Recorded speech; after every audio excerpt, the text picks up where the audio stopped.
Бердібек Соқпақбаев, балапан торғай. Қолында ашағашы бар. Сұр кепкалы бала жақындай түссе де, балапан торғай бейқам отыра берді. Тек аяғының дәл астындағы шарпақ ағаш сақ ете түскенде ол селт етіп шошып қалды. Жантас екінші рет атып үлгергенше, балапан торғай жандал баса ұша жөнелді. Балапан торғай алыс шырқап шалмайтын еді. Көшенің ар жақ бетіндегі бір шоқ талға талып, әрең жетіп қонды. Жүрегі кеудесіне сыймай дүрс-дүрс соқты. Әккі жантас ентелеп тағы жетті. Рогаткасын жүгіріп келе жатқан бойда оқтап алды да, қалт тұра қалып, және атты. Тас бұл жолы зу етіп, балапанның төбесін жалап кетті. Ол көзін жыпылық еткізіп бұға қалды. Балапан торғай ұша жөнелді. Жантас балапан торғайдың қары соңынан қалмады. Ауылды шыр айналдырып қуа берді. Өкпесі өшіп әлсіреген балапанда көтеріліп ұшуға енді хәлде қалмады. Үрейі ұшқан балапан жүнін өрпетіп дуалға жабыса түсті. Әлсіз аяқтары сырғанақтап сүріне құлап, аяшы, атпашы деп жалынғандай шыр-шыр етті. Бірақ безбүйрек жантас оған құлақ аспады. Қол созым жерде тұрып атқылай бастады. Кенет жантастың арт жағынан «Әй, немене?» деген дауыс саңқ ете қалды. Жалт қараса қожа жүгіріп келеді екен. Жантас балапанды тездетіп, тағы да бір атып жіберді. Егер осы атқаны тимесе, онда бас салып қожадан бұрын оны ұстап алмақ. Бірақ бұл жолға атылған тас иесінің жауыз ниетін құптап ұшты. Дәл топшысынан дөп тиген тас балапан торғайды домалатып түсірді. «Байғұсым-ай, өліп қалар ма екенсің?» Торғайды қожа екінші алақанына аударып салды. Аузын ақырын ашып үрледі. Балапанның кілегейлене жабылған көзі жылтырап қайтадан ашылды. Тыпыр-тыпыр еткен нәзік аяқтары қожаның алақанын жыбырлатты. Енді бірнеше минуттан кейін жан шақырып тұруға әрекеттенді. Қожа қуанып кетті. Балапан торғай ұшамын деп, оқыс ұмтылып, торс етіп жерге құлап түсті. Қожа енді байқады. Оның бір қанаты салбырап, зақымдалып қалған екен. Торғайды қожа мәпелеп ұстап, үйге әкелді. Газет бетіне нанның үгіндісін сеуіп, же деп тұмсығына апарды. Бірақ балапан торғай жемек түгіл, басын оңды-солды жалт-жалт бұрып татып алмады. Қожаның босатып қоя беруі мұң екен. Балапан жорғалап барып, кереуеттің астына еніп кетті. Осы кезде тыстан жылаған дауыс естілді. Жантастың даусы. Қожа жүгіріп шықты. «Не керек саған?» «Бер торғайымды!» «Бермеймін, ол сенікі емес».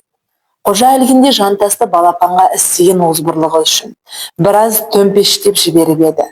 Ол кемсеңдей жылап, анасына шағым айтуға жөнелген. «Не боп қалды тағы да?» деп сұрады анасы. «Қожа торғайымды тартып алды, желкемнен түйіп-түйіп жіберді». «Тәйт, арыз айтқаннан басқа, осы сенің білерің бар ма?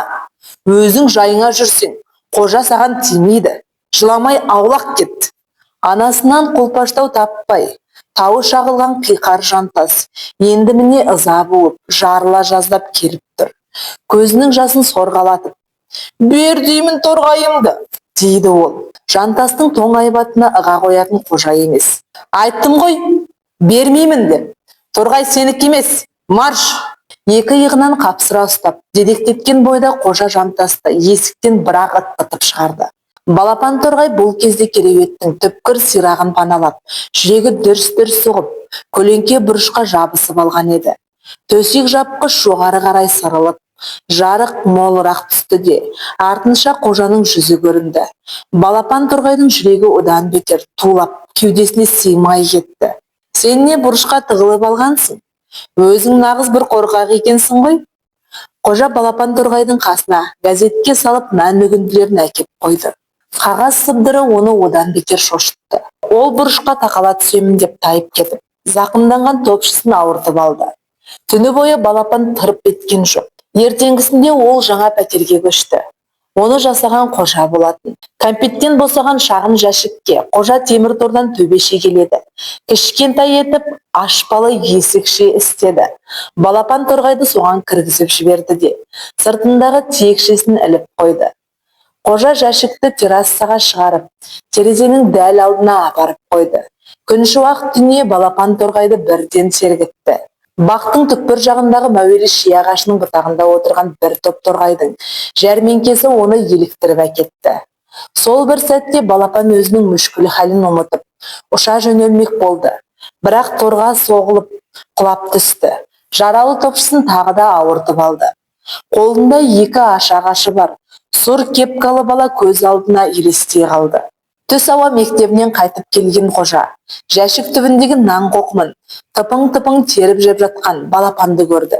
Ол осылайша жем-жейтін табақшаға құйып әкеп қойған судан ішті. Суды кәдімгі торғайларша ішеді. Тұмсығын батырып алады да, кілт жоғары көтеріп, өңешіне құяды. Арада бір жетідей уақыт өтті. Балапан торғай тыңайып, есейіп қалды.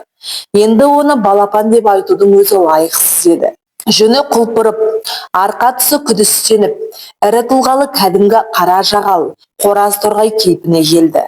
Топшысының ауырғаны да басылды. Қожаның әжесі өте бір мейірбан кісі. Ол енді немересіне маза бермейтін болды. Сен жібер бұл бейшараны, өзіңді өстіп қамап қойса жақсы көрер ме едің? Деп қоймайды. Ақыры қожа әжесінің айтқанына көнді. Балапан торғайды босатар алдында. Тағы бір кездессең мен сені танитын болайын деп, ол торғайдың аяғына қалайыдан сақина кигізді. Сонан соң тұмсығынан шөп еткізіп сүйді де, әлеулетіп шұрып жіберді. Біртін биіктеп, балапан торғай болдырап көрінбей кетті. Ертеңіне таңертең тысқа шығып бара жатып, қожаның көзі террасадағы үйшік жәшікке түсіп кетіп еді. Ішіндегі торғайды көріп кілт тұрып қалды. Сол, дәл өзі. Аяғында жарқыраған қалай сақина. Аяулы досымен қайта табысқандай, қожаның жүрегі қуанышқа толып кетті. Үйшік өзімдікі дегендей балапан торғай ашық қалған есікшеден еніп алып, жемін жеп, суын ішіп, сайраңдап жүр. Ол осылайша өздігінен асыранды торғайға айналды. Үйшігіне әлсін ұшып кеп кіреді де, қожа досының әзірлеп қойған сый сыбағасына бөгіп, сосын сайрандауға қайра ұшып кетеді. Кіріп шығып жүрген адамдардан да именбейді. Ал кейде бөтегесі томпайып тойып алғаннан кейін, үйшігінің үстінде қонақтап отырып, қобылтып жыр шертетін де бар. Арада жарты ай шамасы уақыт өтті. Бір күні таңертең балапан торғай көрінбеді. Қожа оған жем суын әзірлеп қойды да сабағына кетті. Қайтып келсе бәрі сол қаз қалпында. Ешқандай із түспеген. Әже, торғайым келді ме? Байқадың ба? Көре алмадым.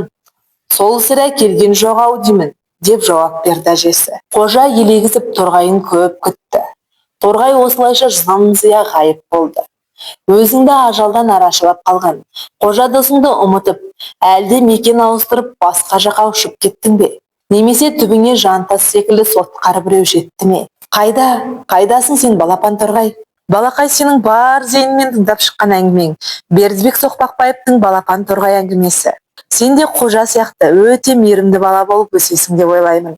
Әңгіме ұнаса лайк басып, комментарийға пікір қалдырып кет. Каналға тіркеліп, осы каналда ары қарай қолдай жүр.